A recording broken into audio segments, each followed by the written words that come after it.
Le léopard ouvrit sa gueule béante et bondit vers le garçon, non pas pour le dévorer, mais pour lui sauver la vie. En dessous, un énorme python le guettait depuis longtemps. Il fallait mettre le garçon en sécurité pour qu'il puisse survivre dans cette forêt. Cependant, un léopard venimeux et féroce n'était pas un gardien idéal. Il l'amena donc à l'entrée de la tanière des loups avant de partir. Bien qu'il s'éloignât, il resta caché dans les buissons à proximité, observant de loin.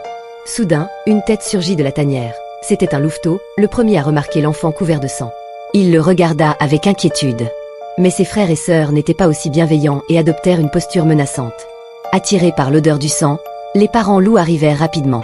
Mais en découvrant qu'il s'agissait d'un enfant humain, ils rétractèrent leur croc. Ils ne comprenaient pas comment un bébé humain avait pu arriver ici. La louve s'approcha et lécha le sang sur le garçon. En constatant qu'il n'avait aucune blessure, elle en déduisit que ce sang appartenait probablement à ses parents biologiques. L'enfant, avec son air innocent et vulnérable, éveilla l'instinct maternel de la louve. Elle voulait l'adopter. Cependant, pour cela, elle devait obtenir l'accord du roi des loups. Un conseil de la meute fut donc convoqué pour discuter de l'adoption de l'humain. Toute la meute trouva cette idée ridicule. Pour eux, les humains étaient des créatures dangereuses, même si ce n'était encore qu'un bébé. Alors que le roi des loups hésitait, le léopard refit son apparition, tenant dans sa gueule un cerf égaré qu'il offrit à la meute en guise de cadeau. Il espérait ainsi les convaincre de laisser l'enfant rester parmi eux. Mais la décision finale appartenait toujours au roi des loups. Tandis qu'il observait le garçon, partagé entre hésitation et réflexion, un intrus fit irruption dans le conseil. Un vieux tigre, connu pour ses crimes dans la forêt. Ce tigre avait été blessé à la patte droite par des humains par le passé.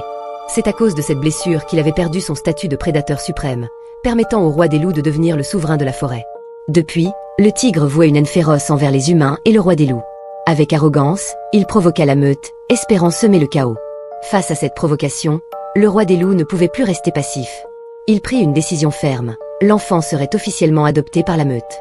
Il ordonna aux loups de se préparer au combat.